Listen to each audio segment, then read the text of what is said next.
Ayatul Kursi is made up of 9 sentences. Allahu la ilaha illa huwa al-hayyul qayyum, number 1. La ta'khudhuhu sinatun wa la nawm, number 2. Lahu ma fis samawati wa ma fil ard, number 3. What's number 4?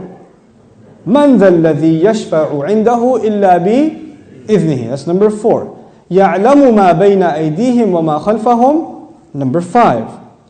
Then وَلَا يُحِيطُونَ بِشَيْءٍ مِّنْ عِلْمِ إِلَّا بِمَا شَاءَ, number 6. Then وَسِعَ كُرْسِيُّهُ السَّمَاوَاتِ وَالْأَرْضِ, number 7. وَلَا يَؤُودُهُ حِفْظُهُمَا, number 8. وَهُوَ الْعَلِيُّ الْعَظِيمُ, number 9. 9 sentences. The first sentence is Allahu la ilaha illa huwa al-hayyul qayyum. It's a beautiful sentence which ends with 2 of Allah's names. What are those 2 names? Al-Hayy, Al-Qayyum, the living and the source of all establishment. Everything stands and exists and is maintained because of Allah. What's incredible is that the last sentence, sentence number 1, has something in common with sentence number 9, which is وَهُوَ الْعَلِيُّ الْعَظِيمُ. How many names of Allah in the last sentence? 2 names of Allah in the first sentence, 2 names of Allah in the last sentence. Okay. Before I go to the second sentence, let me tell you something about security. Security guards have a very hard job. But if you get if you're in security, you have to sit in your booth. You have to stare at the CCTV for hours and hours. And does it move? It's the same picture. And you have to look at it for 12 hours, 8 hours. What tends to happen when you're guarding something? You tend to get sleepy. You tend to get tired. Allah Azza wa Jal says about Himself, لا تأخذه سنة ولا نوم. Drowsiness. Drowsiness happens when you're tired. And of course, what happens after that? What's the next step? Naum. This is the second sentence.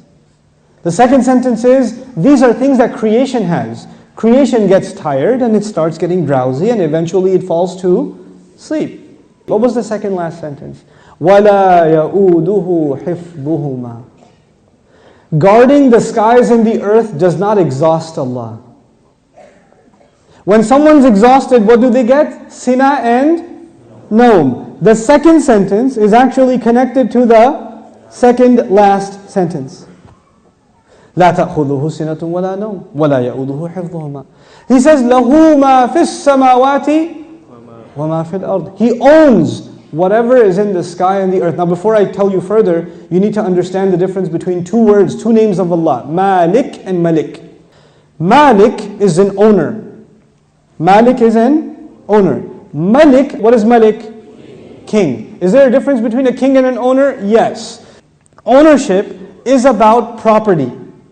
But kingdom is not about, you're not the king over a tree or the king over a piece of land. You're the king over the people who live in that land. Kingdom is about controlling people. Ownership is about controlling objects. There's a difference. Now Allah says, لَهُ مَا فِي السَّمَاوَاتِ وَمَا فِي الْأَرْضِ. He owns whatever is in the skies and the earth. What is the ayah about? Ownership. What's the third last sentence? وَسِعَ كُرْسِيُّهُ السَّمَاوَاتِ وَالْأَرْضِ. His throne extends to the skies and the earth. When Allah talks about His throne, He's talking about His kingdom. One dimension of control is ownership. The other dimension is kingdom. Both completing the picture. Allah is Malik and He is Malik. The Malik part of Allah's attribute, لَهُ مَا فِي السَّمَاوَاتِ وَمَا فِي الْأَرْضِ. Third sentence. The kingdom of Allah, وَسِعَ كُرْسِيُّهُ السَّمَاوَاتِ وَالْأَرْضِ. Okay. What's the fourth sentence? مَنْ ذَا الَّذِي يَشْفَعُ عِنْدَهُ إِلَّا بِإِذْنِهِ. Let's understand this ayah first. Who will come and make shafa'ah with Allah except unless He gives permission? In other words, what is shafa'ah? Shafa'ah means you got connections. Shafa'ah means that you were about to lose your job, but your uncle is the manager and he came and said, no, he's with me. That's shafa'ah. On Judgment Day, we are in trouble possibly, and then somebody comes and says, no, they're with me. They're with me. Go easy on them, please. We beg Allah Azza wa Jal to qualify us for the shafa'ah of Rasulullah sallallahu alaihi wasallam. So this ayah is about nobody having any authority unless Allah gives it to them. وَلَا يُحِيطُونَ بِشَيْءٍ مِّنْ عِلْمِهِ. They know nothing, they can control, they encircle nothing of His knowledge. إِلَّا, except بِمَا شَاءَ. The fourth sentence and the sixth sentence are both about a statement about Allah and the only exception. The statement was, nobody has authority to make a case except whoever Allah gives permission. They have no knowledge except whoever He wants to give knowledge to. Otherwise they know nothing. The fourth and the sixth sentence are correlated. The first and the ninth, the second and the eighth, the third and the seventh, the fourth and the sixth. What's left? Middle sentence?